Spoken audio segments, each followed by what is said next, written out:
अब जो धातु युग है, प्रारंभ में पाषाण के साथ साथ धातु था। अब जो अगला जो काल है, जो चरण है, अब धातु पूर्ण रूप से उसके जीवन में प्रवेश कर गया है और पत्थर की उपयोगिता उसमें बिल्कुल ही नगण्य हो गई है।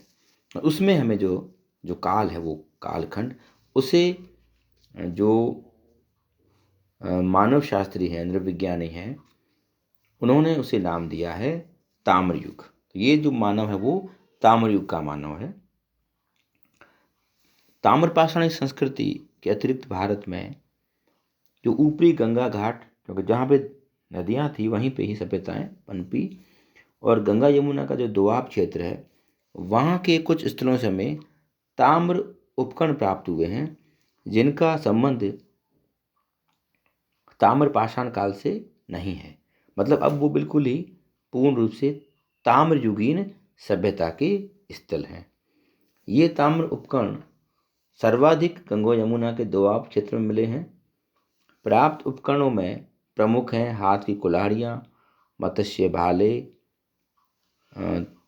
श्रृंगिका युक्त तलवारें और मानवतारूपी मूर्तियाँ, जो हमें तांबे की बनी हुई मिली हैं।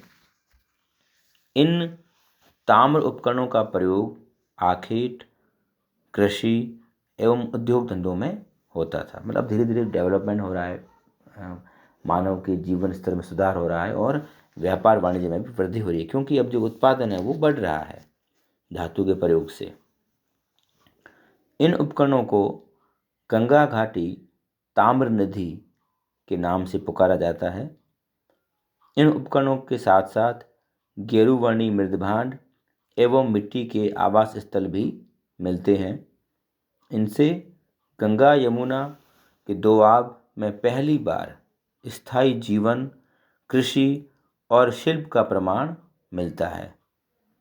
ताम्र उपकरणों का प्रयोग करने वाले प्रौद्योगिकी के क्षेत्र उन्नत थे।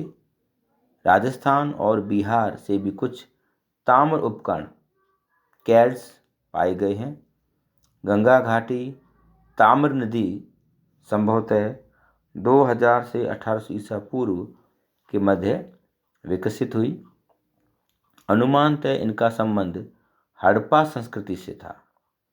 अनेक विद्वानों का अनुमान है कि जब सिंधु सभ्यता का पतन होने लगा, ह्रास होने लगा, तब वहाँ के कुछ निवासी जो कुशल कारीगर भी थे, गंगा यमुना के दोआब में जाकर बस गए।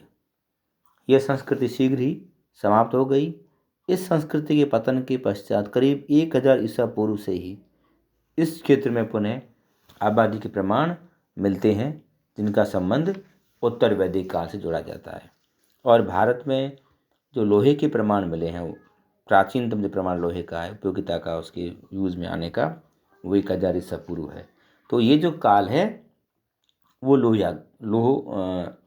युग कहलाता था।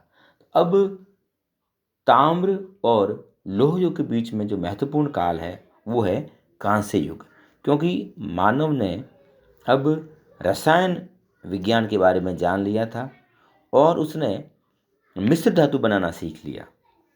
क्योंकि तांबे और जस्ते से पीतल बनाया और तांबे और रांगे से, टिन से जो है वो कांसा बनाया, और कांसा तांबे से ज़्यादा ताकतवर था, मजबूत है।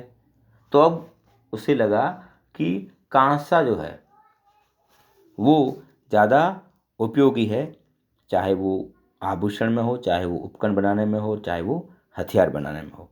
तो ये जो काल है वो कांस्य युगीन सभ्यता कहलाता है। अगर हम इसको वर्ल्ड लेवल पे देखें, विश्व स्तर पे देखें, तो 3000 ईसा पूर्व के लगभग कांस्य युग को हम प्रारंभ उसका मानते हैं। इस युग में ताम्र उपकरणों के स्थान पर कांसे का व्यवहार प्रारंभ हुआ, जो तांबे की अपेक्षा ज़्यादा टिकाऊ और कठोर था। इस समय से मिस्र, मेसोपोटामिया, क्रीट, यूनान, ग्रीस भी कहते हैं, और सिंधु घाटी में कांसे के उपकरण ही मुख्यतः व्यवहार में लाए जाने लगे। इसी से ये युग कांस्य युग के नाम से विख्यात है। इस युग की संस्कृतियों की सबसे बड़ी विशेषता यह है कि इन्होंने ताम्रयुगीन ग्रामीण संस्कृतियों के स्थान पे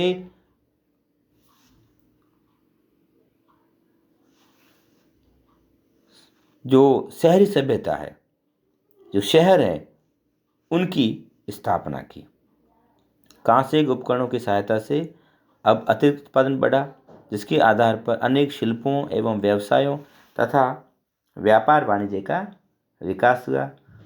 व्यक्तिगत संपत्ति की भावना, श्रम विभाजन, सुरक्षा की आवश्यकता, सामाजिक संस्थाओं को नियंत्रित करने के लिए कानून बनाने, नहरों बांधों का निर्माण करवाने इत्यादि के लिए केंद्रीय शक्ति या राज्य का उदय हुआ।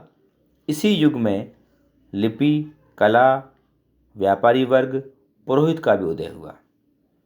राज्य की स्थापना ने जहाँ सुरक्षा प्रदान की, वहीं उत्पादन के साधनों, उत्पादन, उपभोग एवं वितरण की व्यवस्था को भी सुनिश्चित कर दिया। फलस्वरूप नदी घाटी में बसे हुए कस्बे शहरों में परिणत हो गए।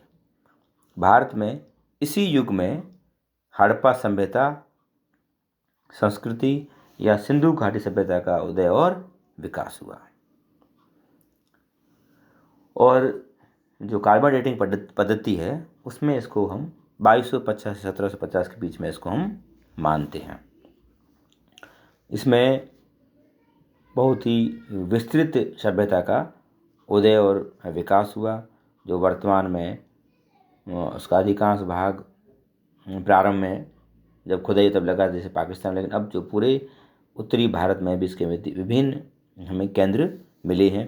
राजस्थान में भी है, जो कालीबंगा है, वहाँ भी ये सभ्यता पनपी, ये भी सभ्यता का एक भाग रहा।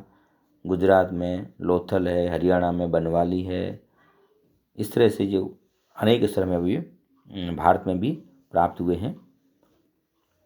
इसमें तांबा, कांसा के अलावा टिन, सोना और चांदी जैसी धातुओं से भी नगरवासी परिचित थे। सबसे जो महत्वपूर्ण जो धन का जो उद्योग था वो था बुनाई का, वस्त्र बुनने का इनका जो मुख्य व्यवसाय था। इसीलिए यहाँ से जो कपड़े जाते थे उन्हें बाहरी जो देश हैं, जो बाहरी जो जहाँ ये निर्यात होता था वस्त्र का, उसे सिंडोन कहते थे। मतलब सिंध प्रदेश, सिंधु का आया हुआ जो क्षेत्र है, जो माल है वो सिंडोन कहलाता था। भारत के विभिन्न भागों से भी इन लोगों ने व्यापारिक संबंध स्थापित किए। धर्म एवं कला भी विकसित थी। राज्य तथा अब राज्य या केंद्र शक्ति का उदय हुआ नहीं, इसके बारे में ज़्यादा जानकारी नहीं है, क्योंकि तो इसकी जो लिपि है उसको पढ़ने का प्रयास नहीं किया गया है। इसके बाद में जो तीसरा युग है जो वो है लोह युग, जो अभी भी चल रहा है। इसका जो प्रारंभ है वो अगर भारत में हम देखें तो लोहे के प्राचीनतम प्रमाण में 1050 ईसा पूर्व मानते हैं। लेकिन अगर इसको हम एशिया में देखें तो हमें 1400 ईसा पूर्व के आसपास जो एशिया माइनर का जो क्षेत्र है, तुर्की का क्षेत्र है, में लोहे की खोज हुई। और जो लोहे की खोज थी उसने मानव जीवन में क्रांतिकारी परिवर्तन ला दिया, क्योंकि लोहा जो है वो कांसे की अपेक्षा ज़्यादा स्थायी है, टिकाऊ है, उपयोगी और कम खर्च, लेकिन कांसा महंगा पड़ता था धातु के हिसाब से। इसलिए जो है वो अब लोहे के हथियार उपकरणों का उपयोग युद्ध एवं उत्पादन कार्यों में होने लगा। यद्यपि हमें सिंधु घाटी सभ्यता में कहीं प्रमाण नहीं मिलते हैं हथियारों के, नहीं मिले हमें, क्योंकि वो पूर्ण रूप से सभ्यता थी। ये बहुत ही सुव्यवस्थित सभ्यता थी और पूर्ण रूप से वो व्यापार वाणिज्य पर आधारित थी, इसलिए हमें वहाँ हथियार में नहीं मिले हैं। अब जो लोहियों की सभ्यता है वो देखा जाए तो वो गंगा यमुना के दोआब में ज़्यादा विकसित हुई, पनपी और फिर धीरे धीरे नगर बसे और बाद में भारत में महाजनपद काल प्रारंभ हुआ। और इस युग में चाक की सहायता से बर्तन बनाए जाते थे और बर्तन जो है वो चित्रित धूसर मृदभांड और प्रमुख रूप से काला, लाल और काले पुते हुए बर्तन जो है वो इस समय सभ्यता से मिले हैं। इसमें हमें अहिछत्र, आलमगीरपुर, अतरंजी खेड़ा, हस्तिनापुर, मथुरा, रोपड़, नागदा उदयपुर में है, चिरांद बिहार में, सोनपुर उत्तर प्रदेश में, यहाँ से हमें लोहा एवं चित्रित धूसर मृदभांड मिले हैं। दक्षिण भारत के जो क्षेत्र है वहाँ से भी हमें इसके प्रमाण मिले हैं। इस तरह से